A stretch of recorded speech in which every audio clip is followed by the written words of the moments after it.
He throws 5 no-hit innings, launches his 50th homer, and still walks off the field empty-handed. That sequence should feel impossible, because it is. Shohei Ohtani has made a career out of splicing the improbable into everyday highlights, but on a night when he supplied 2 miracles in the same game, his team still lost. If the best player on your roster is publicly suggesting he'll pitch in relief and then play the outfield so the team can keep his bat in the lineup, you're past admiration and squarely into alarm. That kind of offer is a confession that something structural is broken. Picture the scene. Ohtani, returning from a second Tommy John surgery and riding a meticulously managed innings plan, does everything the organization asked of him.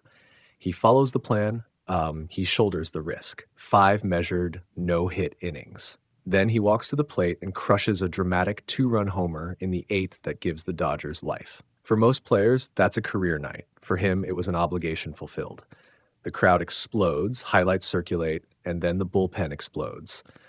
A once comfortable lead vaporizes in 1 inning, and the expensive roster, assembled to repeat, folds like a house of cards. We can laugh about the image. The relief corps is so bad. The smartest play is to ask your starter to pitch and then patrol left field. But that joke hides the very real problem. Ohtani deferred enormous money specifically so the Dodgers could spend on talent around him. He took on a contract with built-in sacrifice, explicitly allowing the club to build a roster that could win without needing him to be everything. They won a World Series together, and that earned the front office some latitude. But winning once and then failing to shore up critical weak points, the bullpen chief among them, is an organizational failure. This isn't about one bad outing from one reliever. It's about the repeated pattern, a fragile pen, shaky depth, and a managerial balancing act that forces the team to choose between 2 unacceptable options: protect Ohtani's long-term pitching health, or roll the dice in October and hope that pride, steroids, or magic will carry the club. On the night in question, Dave Roberts followed the plan to protect Ohtani. He removed him on schedule. The bullpen imploded. Fans booed. The narrative was immediate and bitter. The manager was booed for doing exactly what the front office told him to do, because the rest of the roster couldn't hold water. There's a human edge to Ohtani's words that matters. When a player of his caliber publicly volunteers to do something as extreme as play the outfield after pitching, it's not bravado. It's a plea and an ultimatum wrapped together. He is a competitor who wants to win, and he sees what needs shoring up. But there is a limit to how many Band-Aids you can slap over a gaping hole.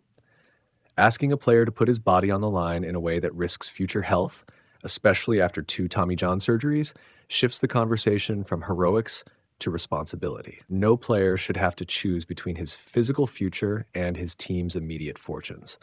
This moment is a mirror. It reflects back on the organization's choices. Building a championship roster is about margin. It's about assembling enough quality depth that 1 blown inning or 1 unlucky night doesn't end the season. Generational talent can be the engine, but engines need a chassis and brakes and fuel and routine maintenance. If your star is constantly bailing out others, the chassis cracks.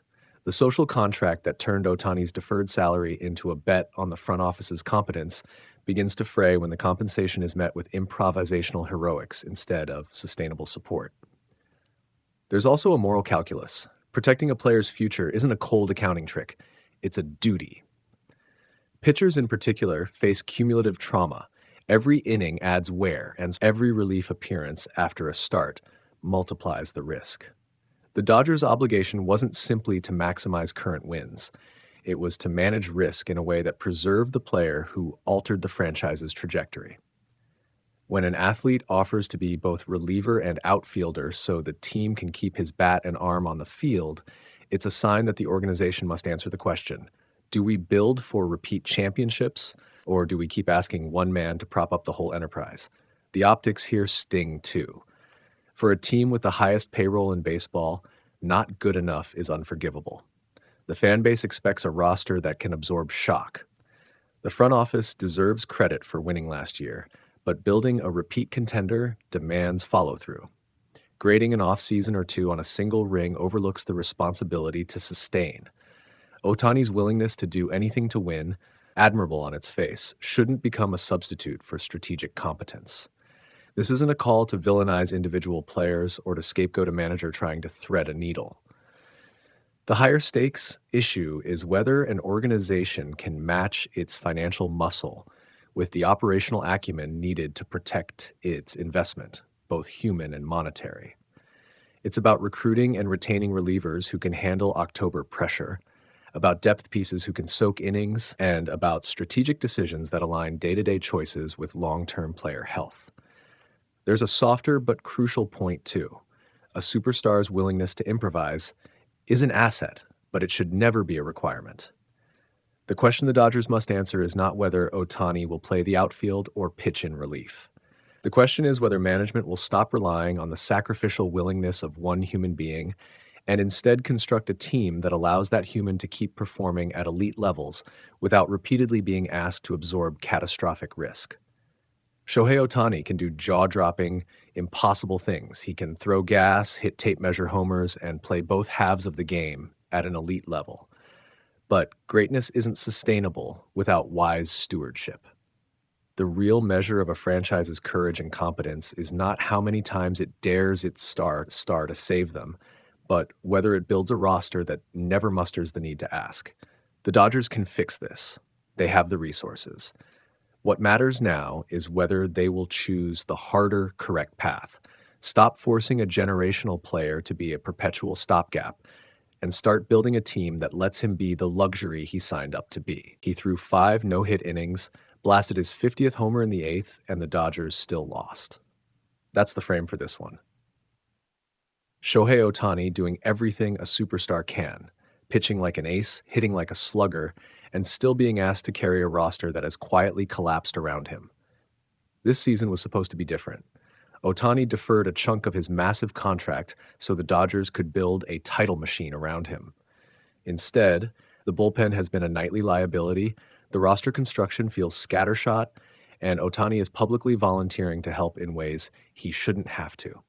After his latest outing, 5 brilliant innings followed by a dramatic homer that tied the game, Justin Robleski and company blew the lead.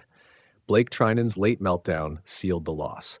The headline wasn't Ohtani's masterpiece. It was that the team couldn't protect his work. Here's why this matters on 3 levels. First, health. Ohtani is on the comeback trail from his second Tommy John surgery. The Dodgers are capping him at roughly 5 innings to protect his arm. That's sensible until you ask him to bail you out again as a reliever, then stay in the game as an outfielder so his bat doesn't disappear from the lineup. That's a tough ask for any recovering starter. It forces a cruel choice: preserve his pitching future or squeeze every ounce out of him now to try to win.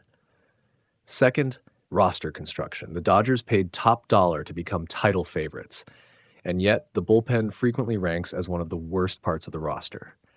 When your highest paid, most transformative player ends up proposing to pitch relief and play the outfield, it's less a heroic gesture than a sign of organizational failure.